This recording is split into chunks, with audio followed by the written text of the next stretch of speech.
Abejadi honorable Dr. Kase3 Nyako one also another one in the more day at woman Ghana Mampany John Dramani Mahama say Onya is a watch MPP Mashawe Jafono what the Rumbles time cheer and a day Abano at the Ababa to just Okada riders or Moka say Ubia Ubetibia Mnafa Fire but just I just a one fish shed you no almost a sa in Fioromba Sacram at the Aba at Dionobaco and some way near Frobi and Yatsasia. Yaba can can you may a day as some more and you may I can come for a me ranting near Bama me a form war caffeine. Adwanyako Abron. Yakase when information centers are who do swab for Consul Sikka FM online.com.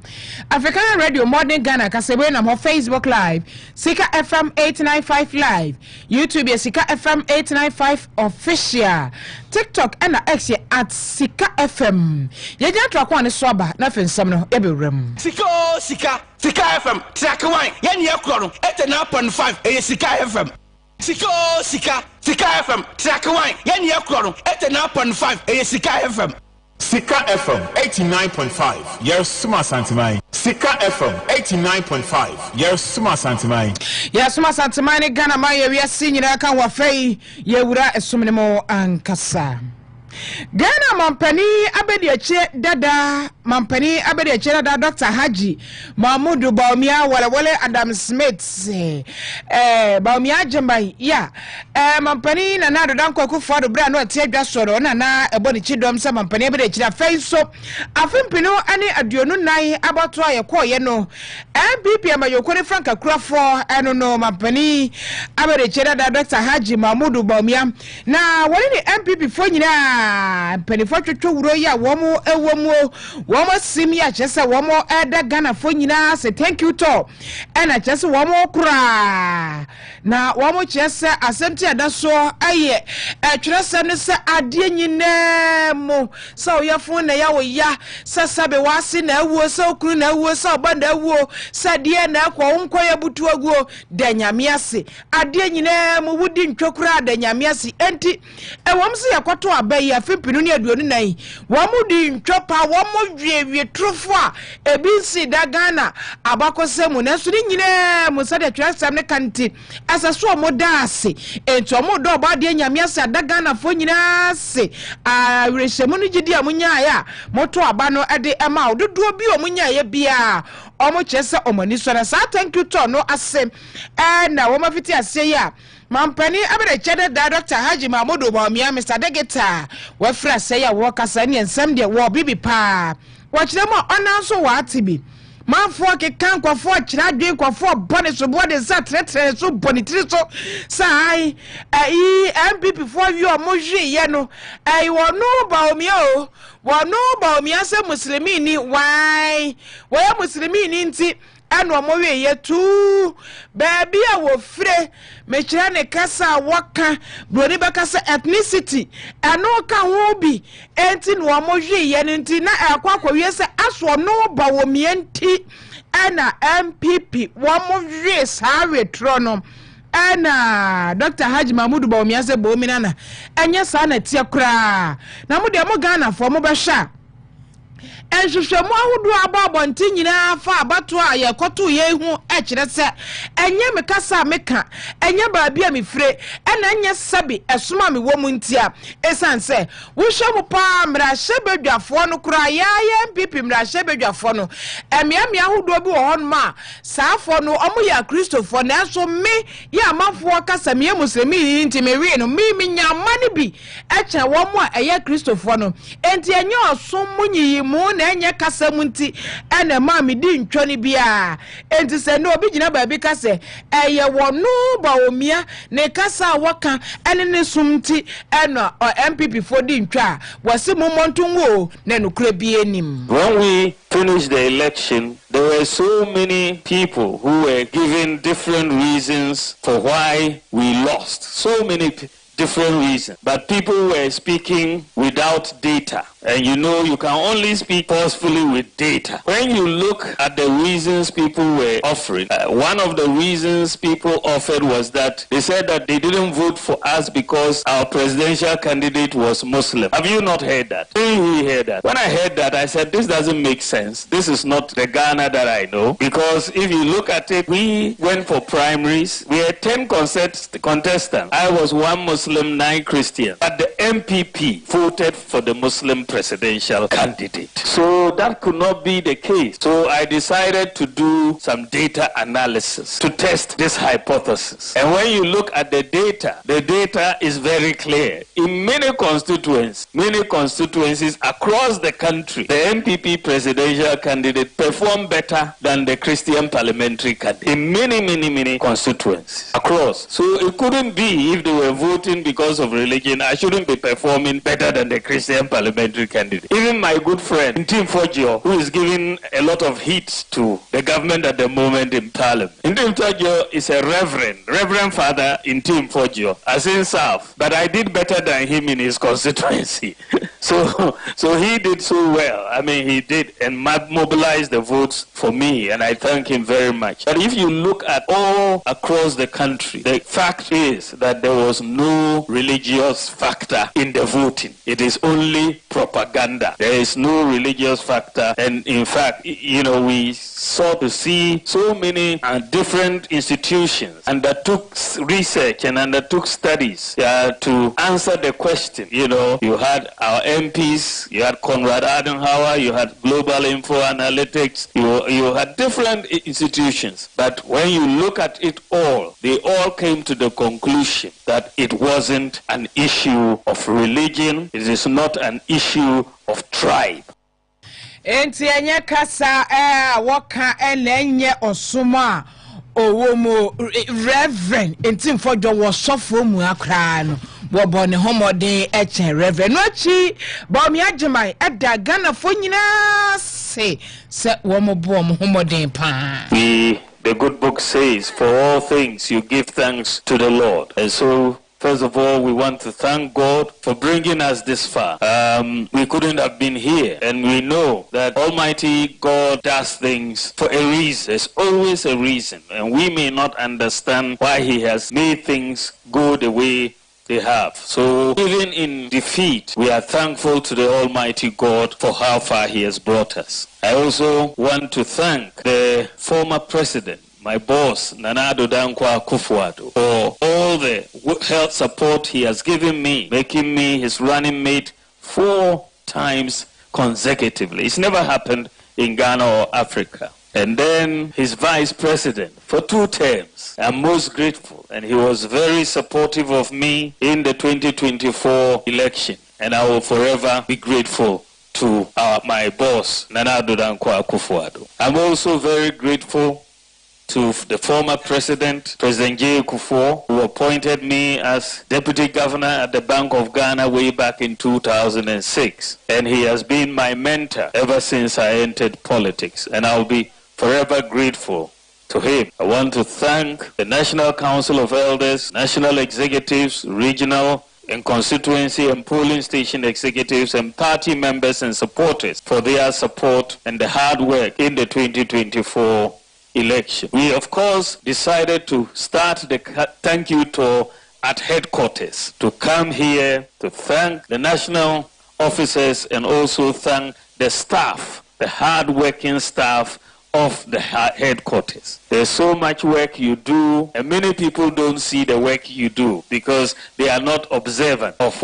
what you are doing. But you're doing very important work, and you keep us going as we go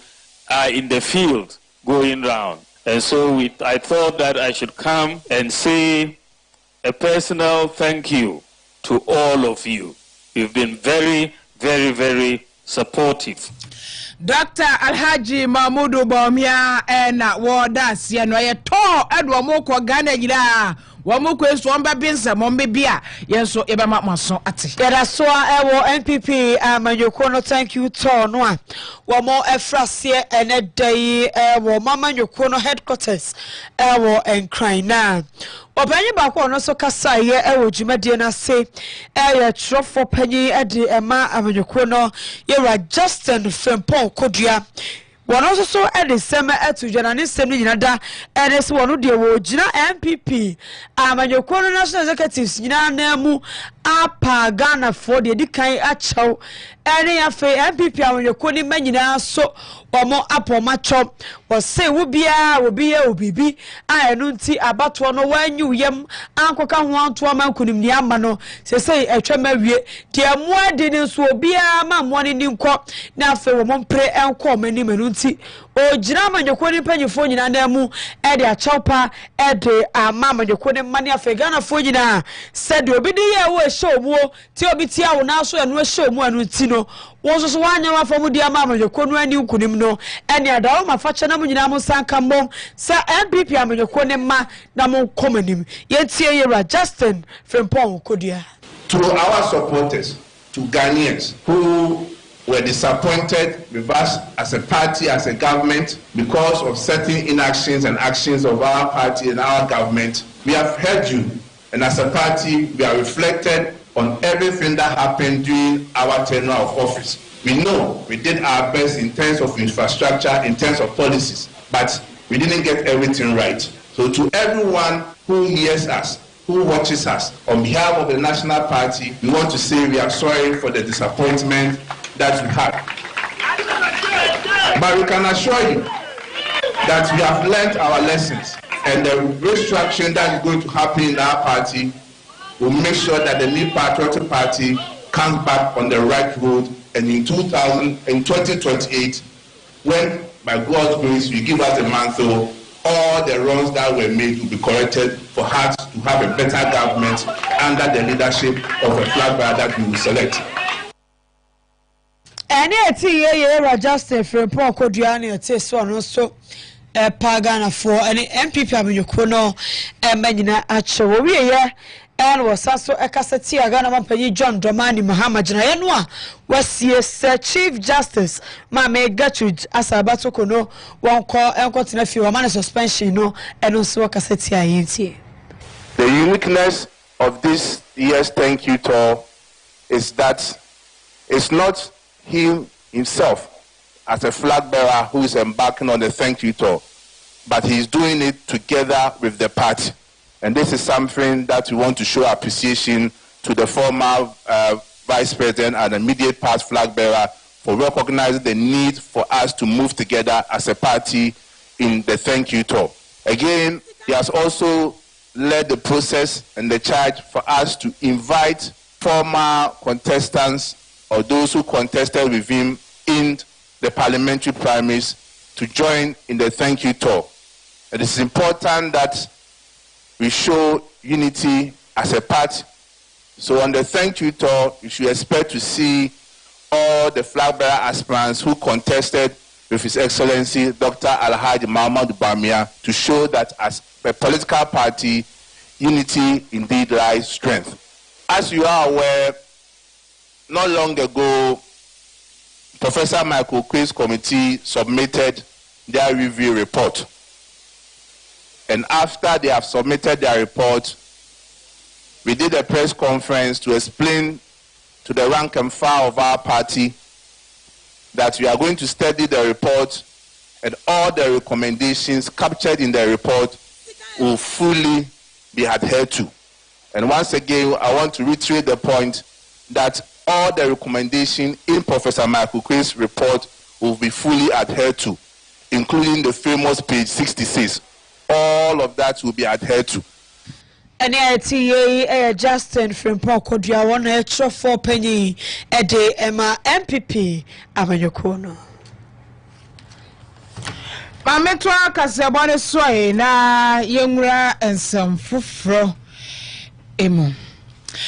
Anopai wakasapra kujumedie so na yema unya ne tiese. Oswafo ohwe yempom ne ho nsem eso honorable Kwamna Minta Akando sanso se hidwabo so mrahye bedwani wodi ababa to dwase si wa ono eda Tamale Teaching Hospital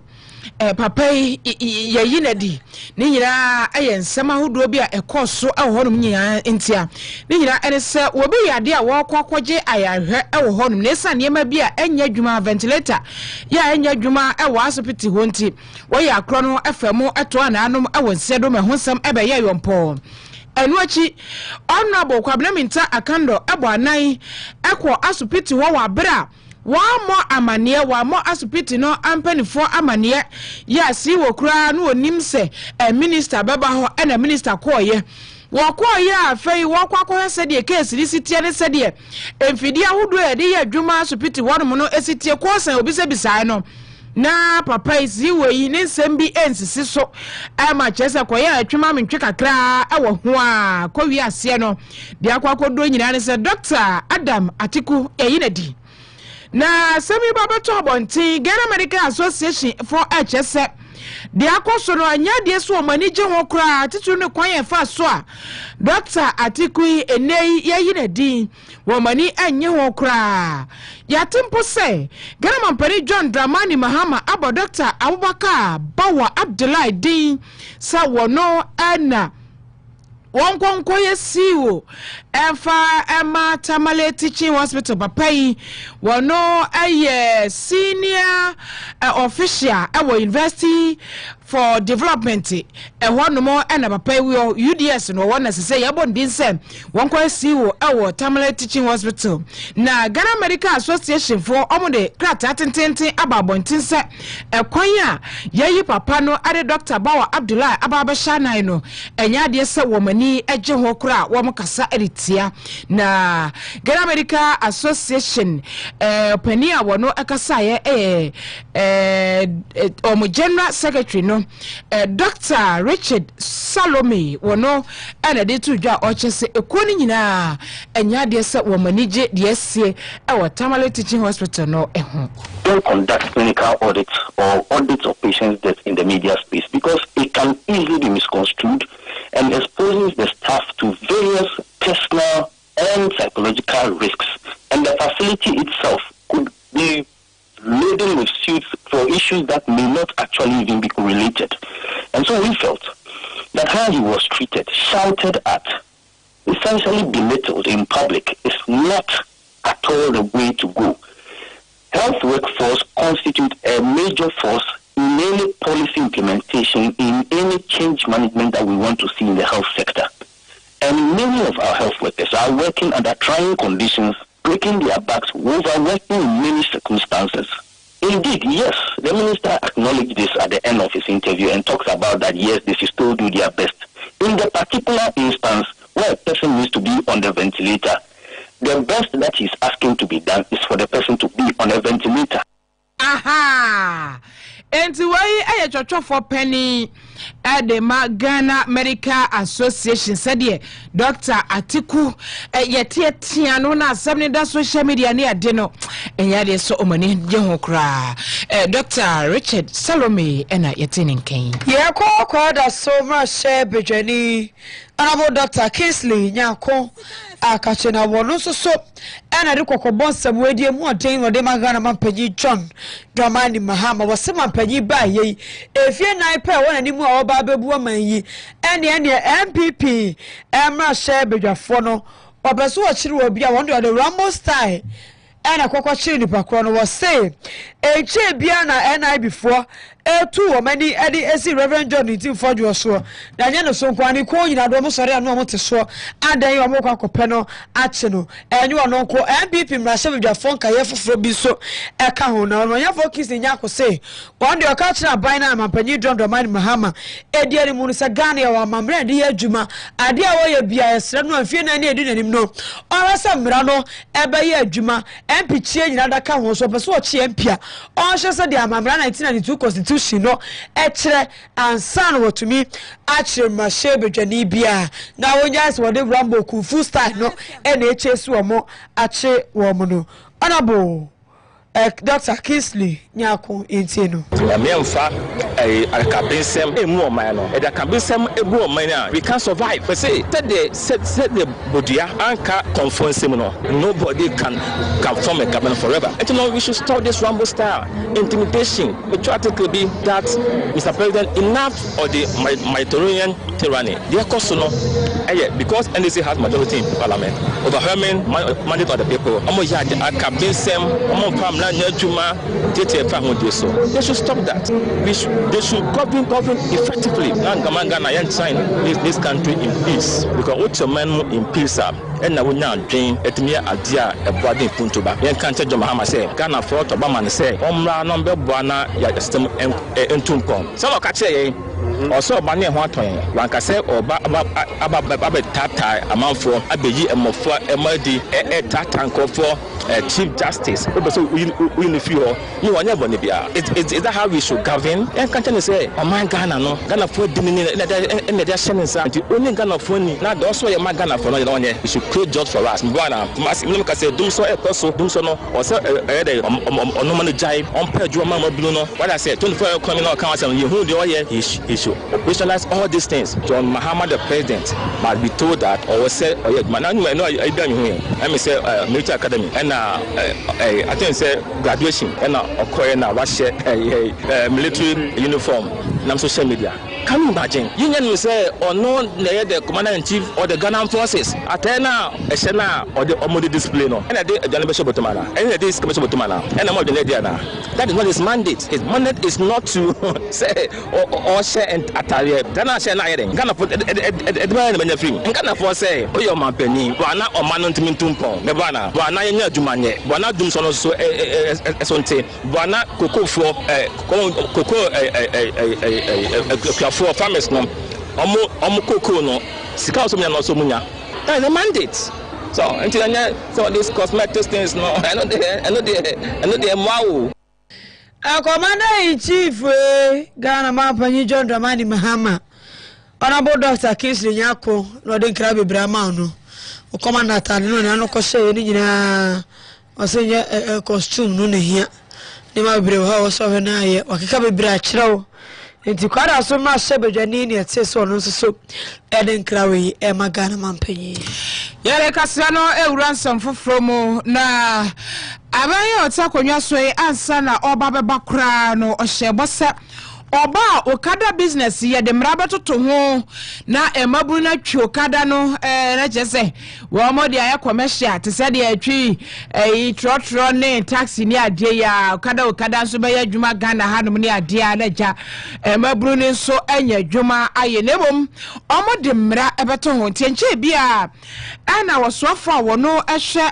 akone aba hu die hu nsam eso honorable ni pe wo re ba beto dwa se mra na eba no a wamode akwamra shebedwa fie na fei yede ababeta okada business no echi no ba ko wo mu ene se nyobia sa sabio eno betwi okada ne bi ni akoda edu emfishadu nsia bia no to okada ne product zede ehuni no omo ne nam Kase ntemu twetwetwa U10 amfaso eni so ene yetafo kwai so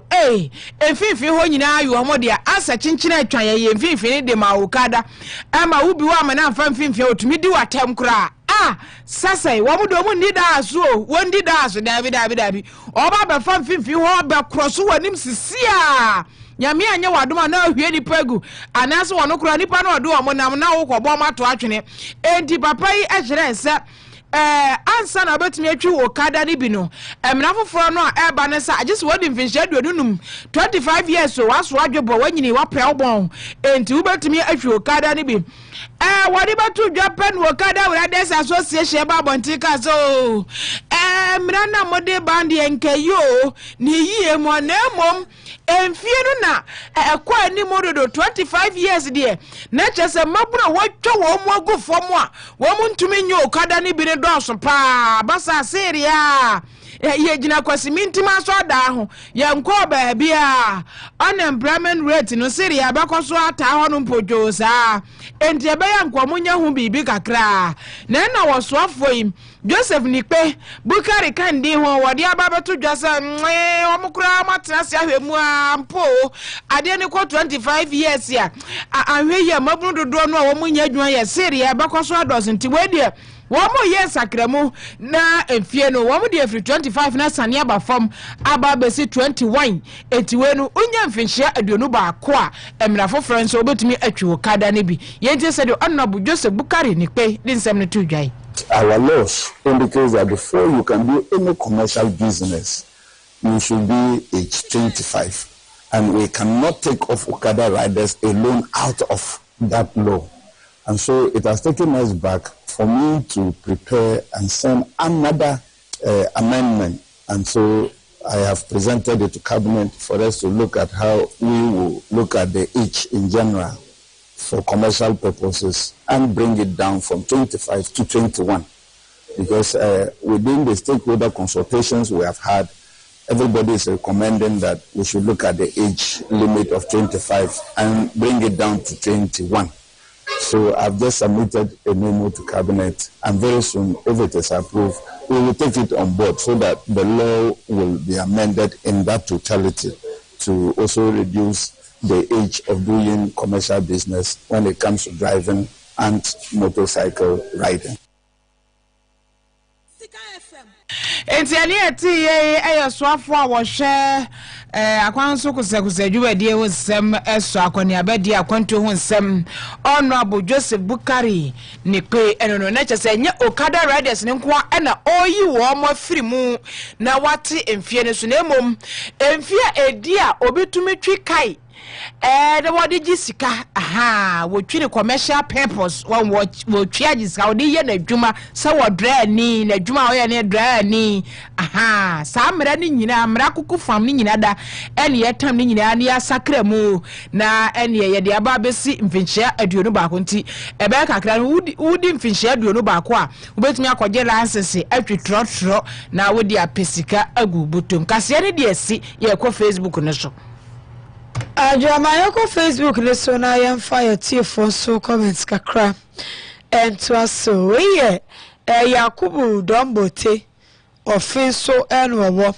ose ye boy adwuma so edase na ose wo chiaga na mampanyi John Dramani Mahama ose mampanyi so yade akonwa no ana wodie no ose wo chia Abbas Mohammed ono ye incoming MC ewo Fenso South master planner Junior no so Kentampo o se Ghana fo enu omo pan so omo to oba no mama panyi John Dramani Mahama NDC enu odi ahye inverted commerce mu atwotwi o se amabu otro kan dom so galam say afedi ma panyi peso pamo Chief Justice Adey o so chia honorable Prince Obey on a Greater Accra Regional Organizer kwadwo sempa so se otie powerful news yi the free kwadwo sempa furniture works ewo edum Kumase hadra. Okay, yo. Ya do wase ya na so do di afa Facebook ne so ne akenkan ni nyira de amao. Emu na sia ya de newsroom adwumafo nyira ne ya reporters adwumaden ya wono ebo Kwame Fori aboje ewo ho na afa yesam for your falasa na koji abo dem hadie see wa oda Bullet Fashion Center no DJ Bullet na wachinchin from mani nyira de amaye social media no Kelvin aka na nanipa wono na eye bibia ma ye kama social media no so akenkan fa wote ye nkan nwumere yi eye me rantie nua ba ma me efumwa kafena mene adwo anya ko abronoma yara mu nyina se